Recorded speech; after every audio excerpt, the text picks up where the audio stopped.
Hello everyone, welcome back. My name is Lacey, this is Lieutenant Dan, and you're watching Reptales. In today's video, we are doing part 2 in anti-venom discussions. So last week, we talked about the history of anti-venom and how it was invented by Mr. Calment at the Pasteur Institute in Saigon with Naja Naja, the Indian cobra, right? We went through bunnies, we went through horses. We talked about that and how it's hella expensive, right? To have all these horses with each with their own specific brand of anti-venom coursing through their veins, right? What a pain, how expensive. That nothing has really changed in over 100 years. We still use horses. It's the same basic process with a couple, modern inventions like the apheresis machine, as discussed in our last video. Now, wouldn't it be so nice if we had a universal vaccine? So much easier instead of having separate anti-venom for a rattlesnake, for a cobra, for a taipan, for a copperhead. Wouldn't it be so much easier if we just had one simple, helpful, easy little anti-venom that if you get bit by any kind of viper, there's one anti-venom for that. You get bit by an elapid snake, there's one anti-venom for that. Would that not be fantastic? In a world of the future, what an amazing thing that would be, right? But that could never happen. That's not how it works. Or is it how it works? As America tends to do, we have crazy people. America. But sometimes that crazy pays off, and it pays off real big. Isn't that right, Lieutenant Dan? In America, we've got this guy. His name's Tim Friede. Tim Friede? Friede? I'm gonna go with Friede. Mr. Tim here is an animal keeper. He has a channel here on YouTube. And this guy, over the past 18 years, has been bitten by over 200 venomous species of snakes. He has injected himself over 700 times with some of the most toxic venoms in the world. He's not dead. This one time, he made an oopsie and he injected himself with, no, he was either injected or bit. Either way, there was cobra venom and it was two sessions too close together and he went into a coma for a bit. But that's the worst of it. This, amazing. And the whole reason he was doing this, it wasn't to be cool or to impress the ladies.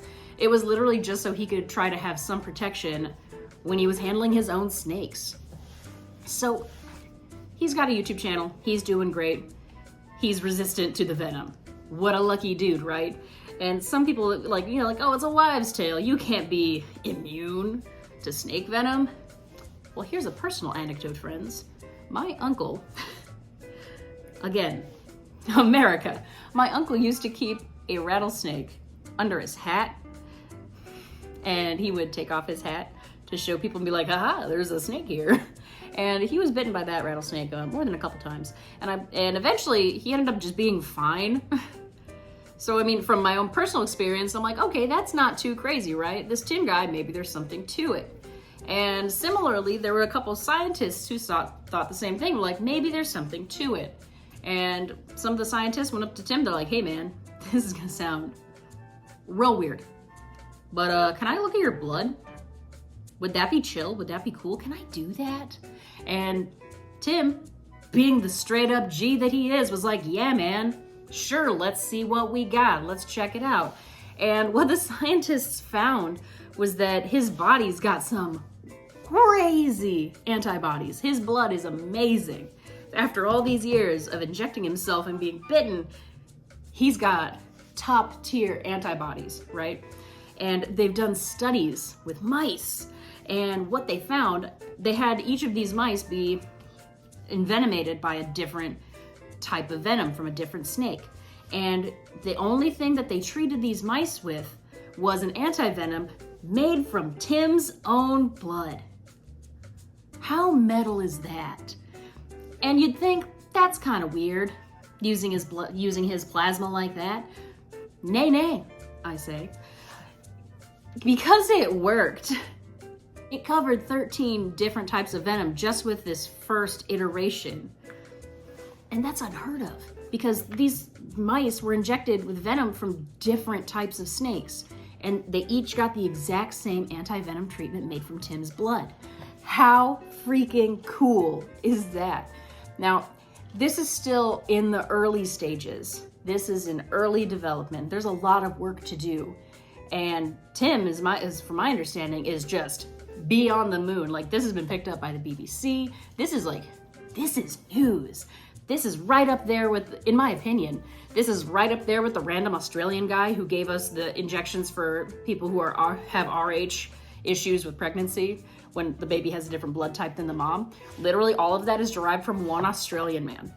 In my mind, this is like right up there, world-changing work. This is so cool. So they're gonna keep working on this, and the goal is to have an anti-venom for viper bites.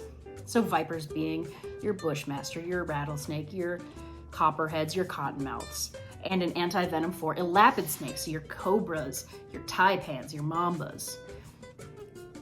And that's it. You just need the one, no matter what you get bit by. That is incredible. And if they can find a way to synthesize it without continually just tapping the old tin keg, amazing. It could save hundreds of thousands of lives a year. If I remember correctly, there's at least 140,000 snake bites, fatal snake bites a year. Fact check me on that in the comments if I have messed that up. But this Tim guy over here started his hobby and just wanted to cover his butt so he didn't have to miss too much work or lose a finger and join the Nub Club. Has ended up being the guy that might unlock the key to a universal anti-venom. How sick is that, Daniel? He yearns for the armpit, as always. But that is today's video. I hope you liked it. I hope you found it interesting. If you want to catch next week's video, please like, comment, subscribe. Click the little bell icon for the reminders. And as always, folks, have a wonderful rest of your day. And never stop learning. Keep that knowledge alive. And have a wonderful rest of your day. Thank you. Goodbye. Daniel, say goodbye. Goodbye.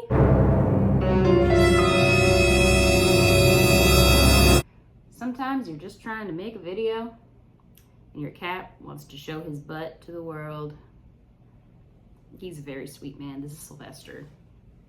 What are you doing, bud? I gotta do my thing. Daniel is waiting. What are you doing? Love you too, buddy. Dork.